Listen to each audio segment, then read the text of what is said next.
sincerely recognize and thank the organizers of this event, starting from Dr. Mo. I called Dr. Mo one day and I said, Dr. Mo, please come. And he came and I said, Dr. Mo, I want us to do this, do this, do this. He said, he didn't even know I know who he is. I said, Dr. Mo, as we are running around, I can tell you, so many of you who have put yourself on the line that have been shocked if we have succeeded. Just like I tell Pat to tell me every day, I say, Pat, my job is easy. All these people who shout and talk, they would have been doing the work while I'm doing the supervision.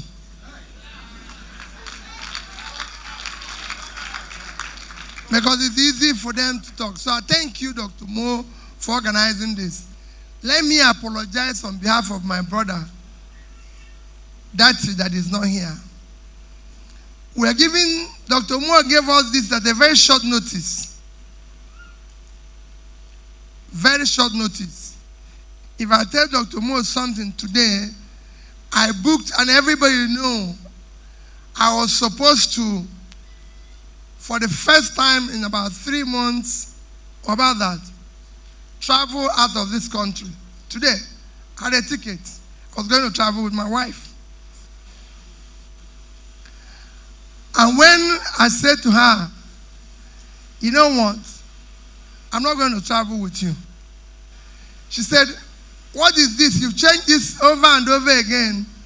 I said, nobody. I know how you feel about family. But this country comes before the family.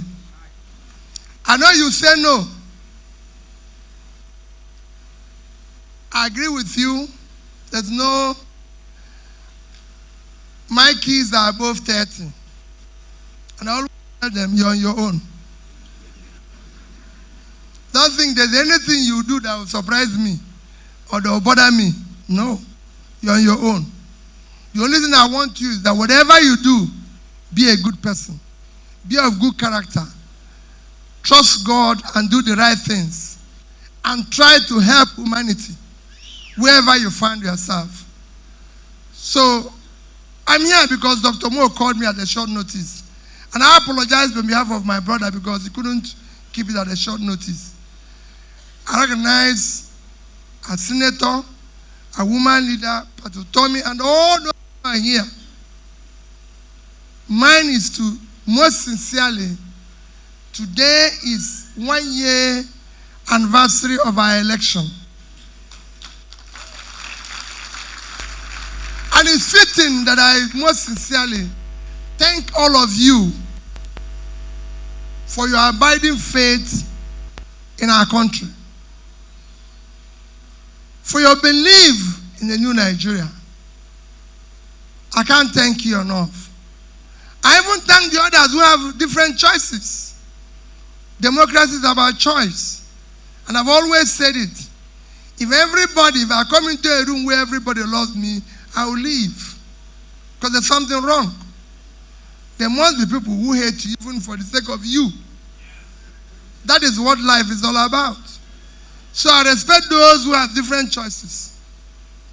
But you who believed in the right thing, I sincerely thank you.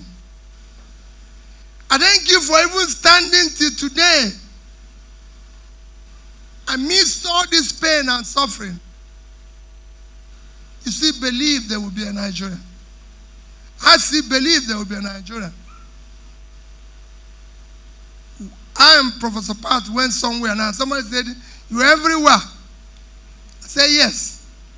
Because we have to deal with this issue. We can't just walk away.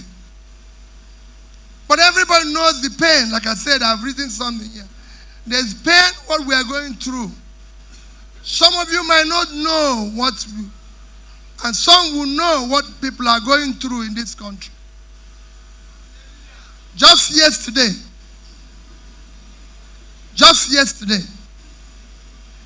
Nigerians died because they were stampeded where they are trying to buy rice cheaper. Just yesterday, people died because they queued to buy rice cheaper. They were buying rice cheaper. That's the reason why they died. In a country that have over 70% of their fertile land uncultivated, people are dying because they're selling rice to them cheaper. I was in a church this morning, and they asked somebody, what is your hope for Nigeria? He said he's praying for Nigeria. He's praying for politicians. I said, please,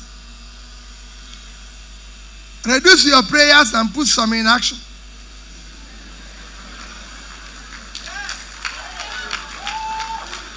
I'm a politician. I'm a politician in Nigeria. And I can tell you, please, I will tell you, reduce your prayers for us. The people you are praying for are among the most wicked people on the surface of the earth. So it is good that you reduce it and put some in action. I visited Tongu Magaji with Dr. Mo in a primary health care where they have over 50 women that are pregnant. In a primary health care, over 50 women that are pregnant. That primary health care had only one staff attending to. I said over 50 is pregnant. There's other ones that are not pregnant. There were over 100 women in that place. Only one staff. And I said, Madam, I want to see all the facilities here. You had a roof that's gone off and it's raining. There was no light. It doesn't have a light. And I went into the delivery room. There was no toilet.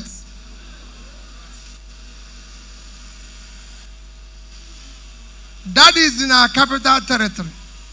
So imagine what is in our villages. And I asked Dr. Mo, how many primary health care is there in FCT? It says to me, there are about 258. So about 250. And I said to him, Dr. Mo, we must dismantle this criminality. We are going to use 15 billion. We were going to use 15 billion naira to build a house, to have somebody who is already living in one of the most luxurious houses on earth. But everything we saw in this facility will cost less than 5 million naira. So if we decide to add 20% to the 5 million naira, it will be 6 million. And 6 million for 250 facility is 1.5 billion naira, which is 10% of what we are going to use to build a house for somebody who is already living a luxurious life. We will dismantle this criminality. It is a very uncaring thing. Very, very uncaring. Today, the world is competing only on one today education. If you compare us with every other nation that is doing well. The only reason why they are doing better is education. It's been shown in every study that the more educated you are, the better your development.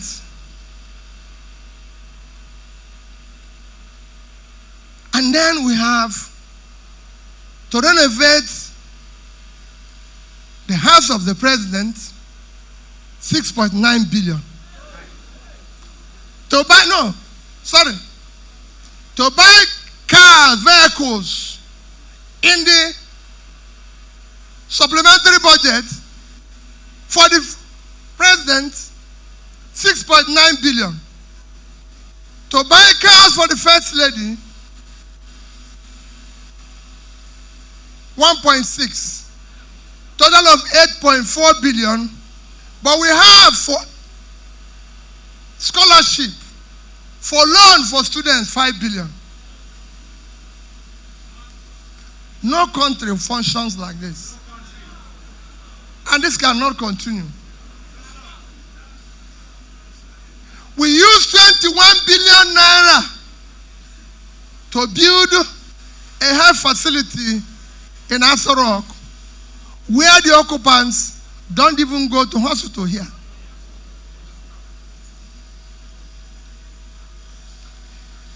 Our budget for a national hospital, which is our number one, is 2.8 billion capital vote.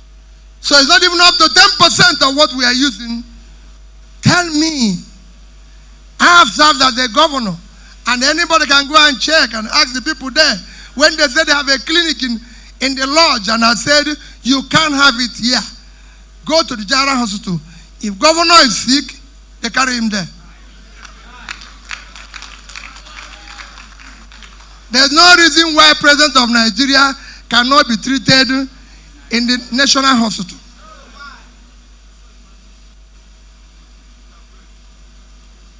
The reason why I said this is because we said we don't have the resources. We have the resources. We need to manage it very efficiently. I don't want to talk about production today, because I've just told you we are fighting for rice. We're fighting for rice. We're fighting for food. One of our most difficult security places is Sambisa Forest.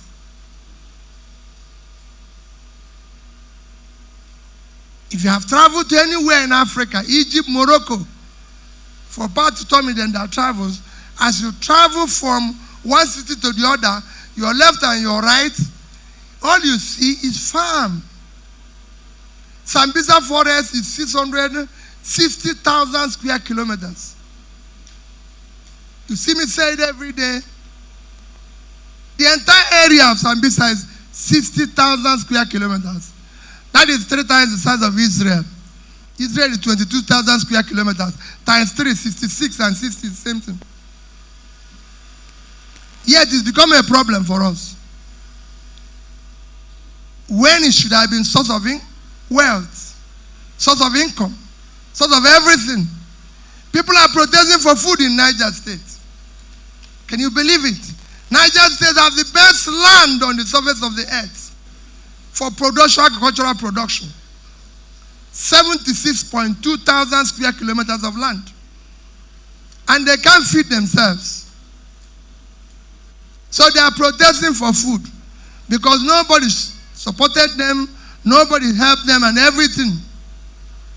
When tiny countries, like I always use Netherlands, who have half of that land. Netherlands without water is 33,000. With water is about 41,000. But their agricultural exports for 2021, which is what I always reference, is over $120 billion. Agricultural export from 33,000 square kilometers, when we have 76.3 that is fertile, protesting and striking for hunger. Because of what? There's nothing wrong with Nigeria. We have one of the best fertile land in the world. We have one of the best air. God gave us oil. Gave us all sorts of mineral resources. Our waters have the best fishes. The only thing that we lack is leadership. Leadership that is willing to sacrifice for our future. And that is what all you see today is magic. If we say the rate of exchange is bad, we start chasing breed to change people on the street. Have you ever seen that before happening anywhere in the world? Everywhere you go in the world, for those of you who came from Europe, breed to change is every country in the world. So why are we chasing breed to change? What is breed to change? Breed to change is neither the supplier, nor is it the person who is demanding. He's just a market provider for those who willing seller and willing buyer. He has committed offense. When everybody knows that the only way you can show up your currency is by a simple thing, productivity. The more you produce, the more you deal with issue of stability of your currency. But what is even shocking, they are chasing breed to change people. People are even selling naira. They are not chasing them. They are chasing only people who are selling dollar. But naira is being sucked everywhere. And we can go on and on. It's still our country. We have no other country except this one. And we will deal with it. We're not going to run away from there. We're going to stay here. Let me assure you people, I know your pain. I know your difficulty. People have gone through this pain. We're all going to be in it together. We're not going to go away. People have said, a woman that have said is doing it for his children. People have said they gave the young people hope. It is our country. I've said repeatedly, I'm not a saint, but I'm not a criminal.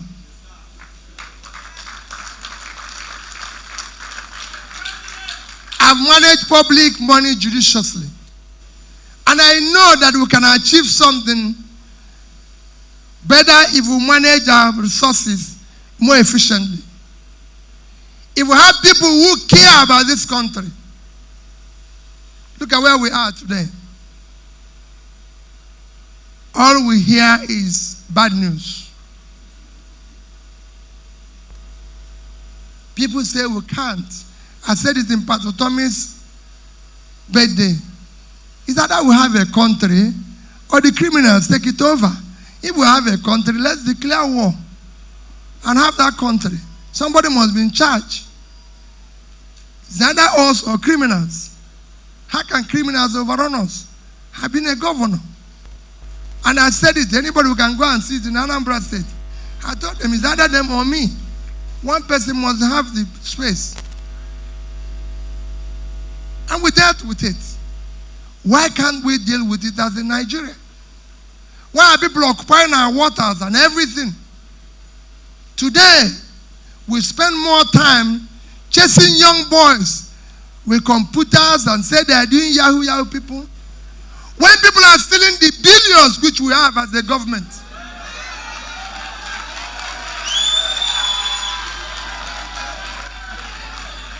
Why are we wasting our time? Why are we doing that? Why are we chasing young men all over the place?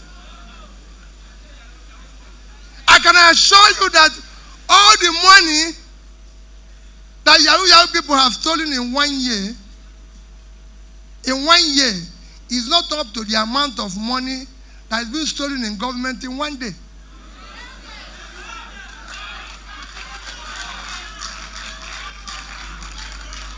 have been an insider. What we want is those who are stealing our public money. I'm not encouraging anybody to steal, but we will deal with those who are stealing our common resources first. Let's catch them first. They are the ones causing us problems. They are the ones who have a lot of money without productivity. They are the ones causing it from inflation to high rate of exchange, because they have billions without productivity. Let's deal with it. We're not dealing with it. Today is our anniversary. Today, we have resolved to continue in this direction where we are. We cannot stop. Please do not stop. Do not say, it is all about me. I'm not desperate to be president of Nigeria. I'm desperate to see Nigeria work.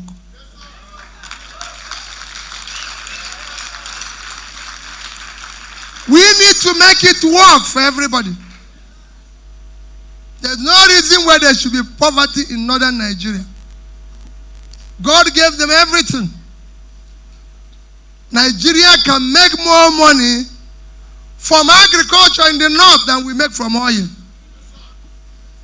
I say it every day, and I compare every state in the world. I've said it before several times. You've heard me say it. The richest state in America is California. That's not where they have the oil. Is in Texas. Texas is about third or fourth. California is 9 times Nigeria at 3.6 trillion GDP when we are 400. It is agriculture and knowledge before oil. We have 70% of our fertile land in the north all cultivated. The north is the engine we can use to turn around Nigeria. We need to invest in the north. There's no reason why people in Boronu, there's no reason why people in Kebbi, people in Niger, people in Kogi, people in Benue, they have no reason to be involved with hunger. Because they have all it takes to feed nations all over the world. Nigeria has the best yam, but the biggest yam exporting country is Ghana. Now they say we should go and import food. Import from where? Is it Ghana who have no yam? What do we eat? The only thing that is available outside is the rice. Are we going to invest? Nigeria is supposed to be the highest producer of cassava, but we are not the greatest exporter. Are we going to buy it from people who come and buy here and export? Now they said that our problem is to close the border so that food will not go out. No, our problem is to produce more, have enough to eat, and export and earn money. And it is easy. It is not rocket science. You have all sorts of funny policies here. They say our nurses can't even go out. Our doctors can't go out. What are you talking? Indians did it. They produce more doctors, more nurses. Cuba is doing it. Let's build school of nursing in every local government. Produce nurses, ship them to the world. Have enough here, and those who ship to the world will help in bringing what? The needed money, foreign currency. And it's easy. When you see these things happening, you ask yourself, what is happening here? At times you feel maybe you're wrong. So you have sleepless nights. I always tell Padre, I wake up most times at night and ask myself question, are you wrong or right?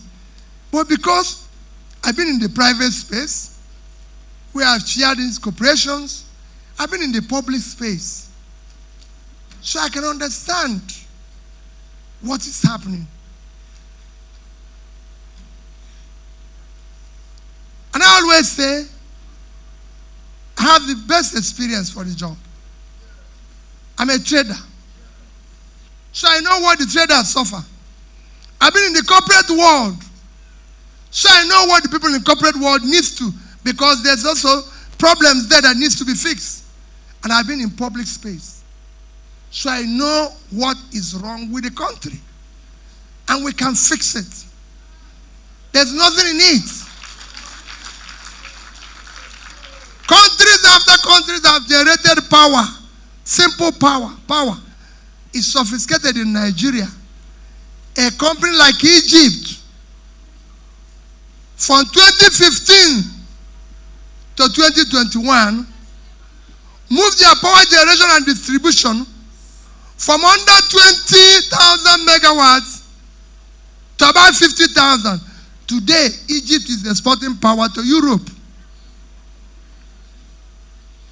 Nigeria is still quarreling with all sorts of things.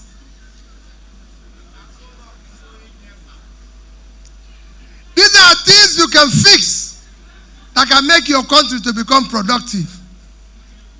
Today we are saddled with people telling us it is about revenue. We don't have enough revenue. How can you have enough revenue where 80% of your people are poor? Revenue is a function of productivity. The more you produce, the more revenue you make. Can you go to market and without anything to sell and people will pay you? You have to have something to sell. It's only in Nigeria people want to go to market without anything to sell and come back with money. We cannot continue in that direction. My dear people, today is the day of thank you. I thank you, your obedience. I thank you, those who supported us. I thank you most sincerely from the bottom of my heart and on behalf of those who have worked hard. That's what Prof. Everybody is here to thank you. We remain sincerely grateful.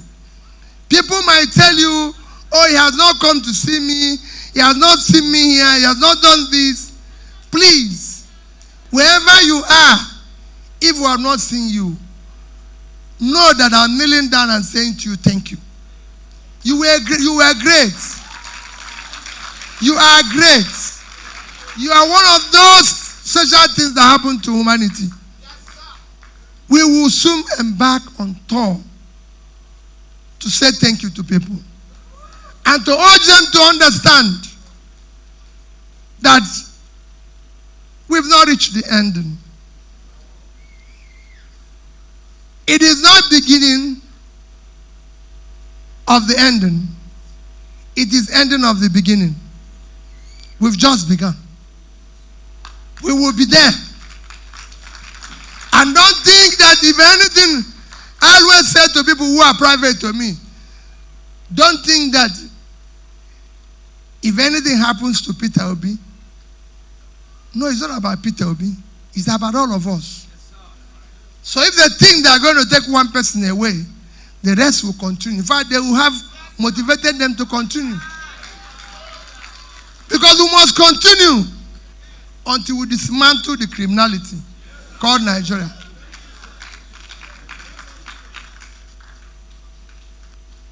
We cannot continue this way.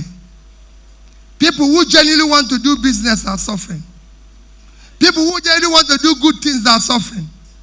When people who are selling, when thieves are living in affluence, it cannot be.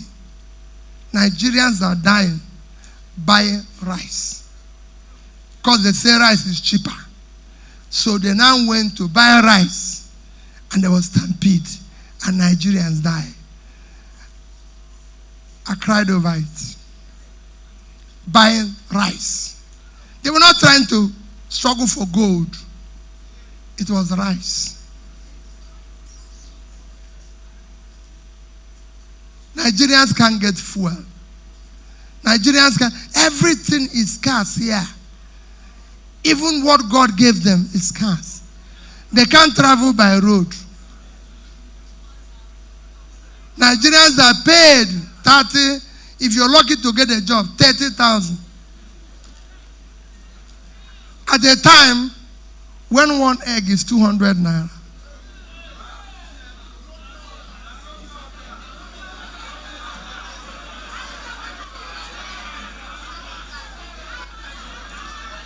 At the time, pure water is.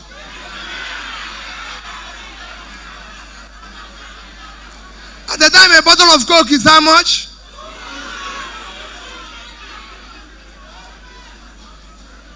Tell me. And bread is how much?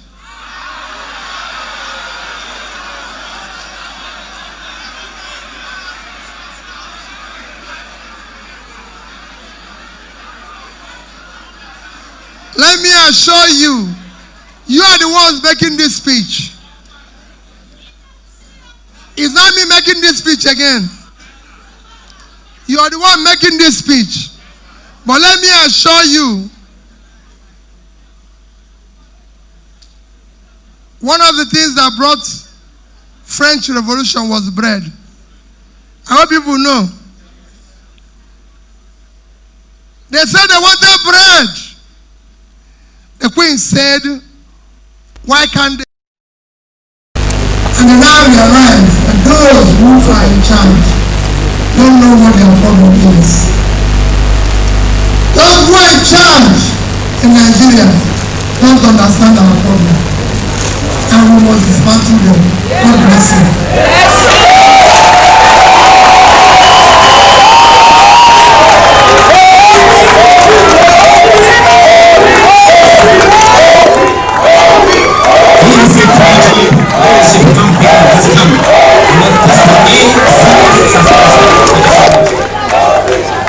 Dr. Charles and A.